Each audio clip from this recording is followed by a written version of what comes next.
All right, so here we go with chapter 21 of Matched. I have a hard time concentrating at sorting the next day. Sundays are for work. There are no leisure activities, so I won't likely see Kai until Monday. I can't talk to him about his story until then. I can't say, I'm sorry about your parents.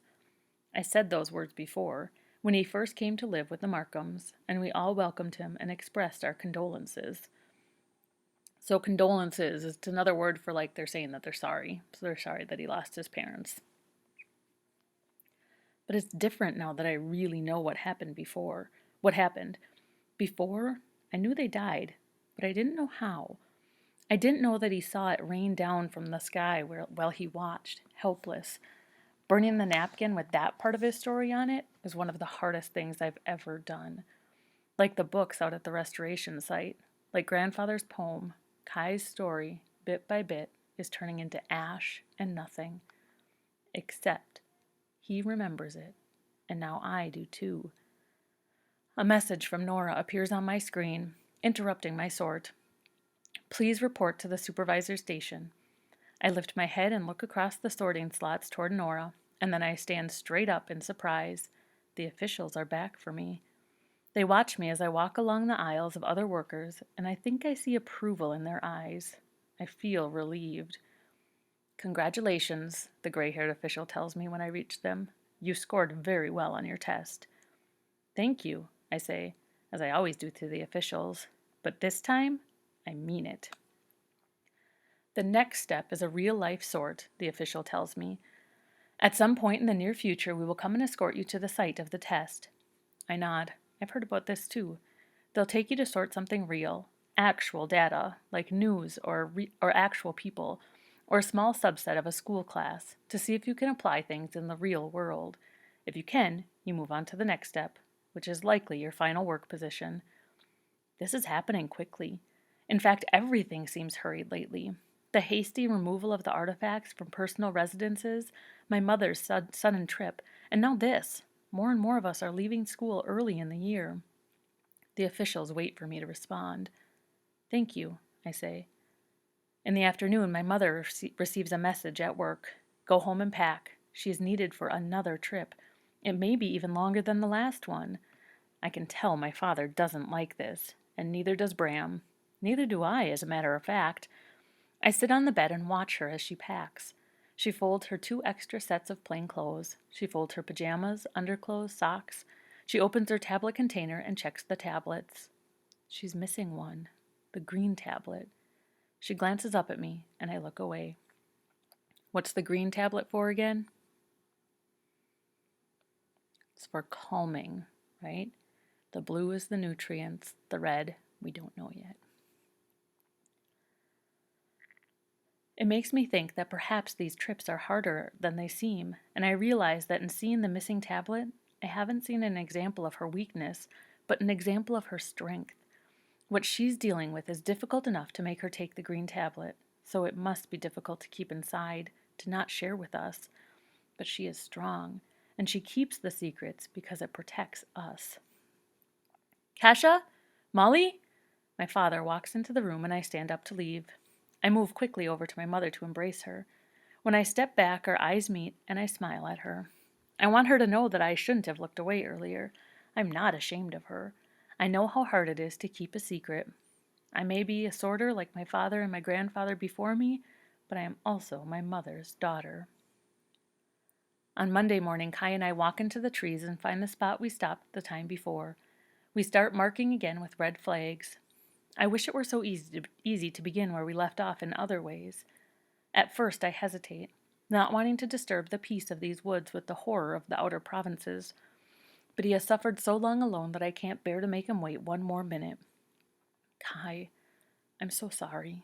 I'm sorry they're gone. He doesn't say anything, but bends to tie a red cloth around a particularly thorny shrub. His hands shake a bit. I know what that brief moment of losing control means for someone like Kai, and I want to comfort him. I place my hand on his back gently, softly, just enough so that he knows I'm there. As my hand meets the cloth of his shirt, he spins around, and I pull back when I see the pain in his eyes. His look begs me not to say any more. It is enough that I know. It may be too much. Who's Sisyphus? I ask, trying to think of something to distract him. You mentioned his name once, when the officer told us that we were going to start coming to the hill. Someone whose story has been told for a long time. Kai stands up and starts walking again. I can tell that he needs to keep moving today. It was one of my father's favorite stories to tell. I think he wanted to be like Sisyphus, because Sisyphus was crafty and sneaky and always causing trouble for the society and the officials. Kai's never talked about his father before. Kai's voice sounds flat. I can't tell from his tone how he feels about the man who died years ago, the man whose name Kai held in his hand in the picture. There's a story about how Sisyphus once asked an official to show him how a weapon worked, and then he turned it on the official. I must look shocked, but Kai seems to have anticipated my surprise. His eyes are kind as he explains, "It's an old story, from back when the officials carried weapons. They don't use them anymore." What he doesn't say, but what we both know, is they don't have to. The threat of reclassification is enough to keep almost everyone in line. Kai turns back, pushes his way ahead. I watch him move, the muscles in his back inches away from me. I follow close so that I can slip through the branches he holds back for me. The smell of the forest seems, for a moment, to be simply the smell of him. I wonder what sage smells like, the smell he said was his favorite in his old life. I hope that the smell of this forest is his favorite now. I know it's mine. The society decided that they needed to give Sisyphus a punishment, a special one, because he dared to think he could be as clever as one of them, when he wasn't an official or even a citizen. He was nothing. He was an aberration from the outer provinces. What did they do to him? They gave him a job. He had to roll a rock, a huge one, to the top of the mountain. That doesn't sound so terrible. There's relief in my voice. If the story ends well for Sisyphus, maybe it can end well for Kai. It wasn't as easy as it sounds. As he was about to reach the top, the rock rolled back to the bottom, and he had to start again. That happened every time. He never got the rock to the top. He went on pushing forever. I see, I say, realizing why our hikes on the little hill reminded Kai of Sisyphus. Day after day we did the same thing, climbed back up and came back down. But we did make it to the top of the little hill. We were never allowed to stay there long, Kai points out. Was he from your province? I stop for a moment, thinking I've heard the officer's whistle, but it's merely a shrill bird call from the canopy leaves above us. I don't know. I don't know if he's real, Kai says, if he ever existed. Then why tell his story? I don't understand, and for a second I feel betrayed. Why did Kai tell me about this person and make me feel empathy for him when there's no proof that he ever lived at all? Kai pauses for a moment before he answers, his eyes wide and deep like the oceans in other tales, or like the sky in his own. Even if he didn't live his story, enough of us have lived lives just like it, so it's true anyway. I think about what Kai said while we move again, quickly, tying off areas and helping each other around and through the tangled parts of the forest. There's a smell here that I have smelled before, a smell of decay, but it doesn't seem rotten. It smells almost rich, the scent of the plants returning to the earth, the wood giving way to dust. But the hill could be hiding something. I remember Kai's words and pictures, and I realize that no place is completely good, no place is completely bad. I've been thinking in terms of absolutes. First, I believed our society was perfect. The night they came for our artifacts, I believed it was evil. Now, I simply don't know. Kai blurs the lines for me. He helps me see clearly, too, and I hope I do the same for him. Why do you throw the games? I ask him as we pause in a small clearing. His face tightens. I have to. Every time? Don't you even let yourself think about winning? I always think about winning, Kai tells me. There's fire in his eyes again, and he snaps a branch off a tree to make room for us to go through. He tosses the first branch to the side and holds another one back, waiting for me to pass. But I stay right there next to him. He looks down at me, shadows from the leaves crossing his face, and also sun. He's looking at my lips, which makes it hard to speak even though I know what I want to say. Xander knows you lose on purpose. I know he does, Kai says. A smile tugs at the corners of his mouth, like the one I thought I saw last night. Any other questions? Just one, I say. What color are your eyes? I want to know what he thinks, how he sees himself, the real Kai, when he dares to look. Blue, he says, sounding surprised. They've always been blue. Not to me. What do they look like to you? He says, puzzled, amused, not looking at my mouth anymore, looking into my eyes. Lots of colors, I say. At first I thought they were brown, once I thought they were green, and another time gray. They are most often blue, though. What are they now? He asks. His eyes widen a little, leans closer, lets me look as long and as deep as I want. And there's so much to see. They are blue and black and other colors too, and I know some of what they've seen and what I hope they see now. Me, Kasha, what I feel, who I am. Well, Kai asks. Everything, I tell him. They're everything. Neither of us moves for a moment, locked instead in each other's eyes and in the branches of this hill we might never finish climbing. I'm the one who moves first.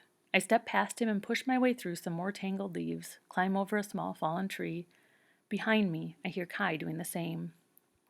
I'm falling in love. I am in love, and it's not with Xander. Although I do love him, I'm sure of that, as sure as I am of the fact that what I feel for Kai is something different. As I tie another red flag on the trees and wish for the fall of our society and its systems, including the matching system, so that I can be with Kai, I realize that it's a selfish wish. Even if the fall of our society would make life better for some, it would make it worse for others. Who am I to try to change things, to get greedy and want more? If our society changes and things are different, who am I to tell the girl who would have enjoyed the safe, protected life that now she has to have choice and danger because of me?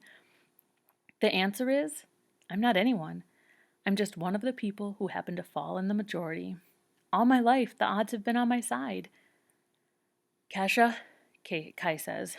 He snaps another branch off and bends down in a swift movement to write in the thick dirt on the forest floor. He has to push away a layer of leaves, and a spider hurries away. Look, he says, showing me another letter. K. Thankful for the distraction, I crouch down beside him.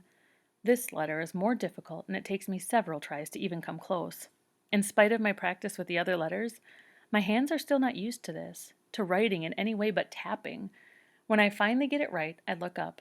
I see that Kai is grinning at me. So I've learned K, I say, grinning back. That's strange. I thought we were going alphabetically. We were, Kai tells me, but I think K is a good letter to know. What's my next letter, then? I ask with mock innocence. Could it be Y? It could, Kai agrees. He's no longer smiling, but his eyes are mischievous. The whistle sounds behind and below us. Hearing it, I wonder how I could have thought that the bird call I heard earlier sounded anything like the officer's whistle. One sounds metallic and man-made, and the other is high and clear and lovely. I sigh and brush my hand across the dirt, returning the letters to the earth. Then I reach for a rock to make a cairn. Kai does the same. Together we build the tower piece by piece. When I put the last rock on top of the pile, Kai puts his hand over mine. I do not pull it away. I do not want anything to fall, and I like the feeling of his rough, warm hand on top of mine, with the cool, smooth surface of the rocks underneath. Then I turn my hand slowly so that my palm is up and our fingers intertwine. I can never be matched, he says, looking first at our hands and then into my eyes. I'm an aberration. He waits for my reaction. But you're not an anomaly, I say, trying to make light of things, knowing immediately that it's a mistake. There's nothing light about this. Not yet, anyway, he says, but the humor in his voice sounds forced. It's one thing to make a choice, and it's another to never have the chance. I feel a sharp, cold loneliness deep within me. What would it be like to be alone? To know that you could never choose anything else? That's when I realize that the statistics the officials give us do not matter to me.